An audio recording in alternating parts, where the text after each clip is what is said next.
21ला lockdown संपतोय आणि तुम्ही 22ला एक कंपनी विकत घेता, मला मोठं आश्चर्य वाटतं. स्टील हा विषय जो होता तो पूर्ण त्यावेळी फसवाफसवीचा चालायचा. अच्छा, त्याच्यामुळे वजन मारले जायचे. 50,000 रुपयाचं बक्षीस तुम्ही जाहीर केलं, हे एक प्रकारचं ब्रँडिंग होतं का?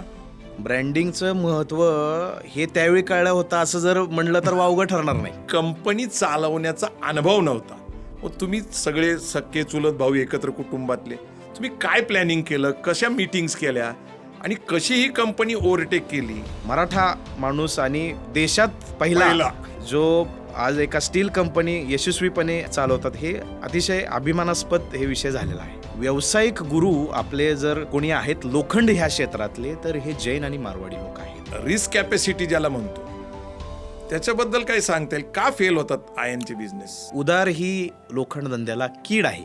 अच्छा, व्यावसायिक माणसाने जे आपले उद्योजक आहेत त्यांनी कुठल्याही परिस्थितीत सीमित राहू नये. रॉ मटेरियल किंवा स्क्रॅप पासून तयार होणारं स्टील, ह्याच्यातला फरक काय आहे आणि ह्याचं ग्रेडिंग कसं असतं?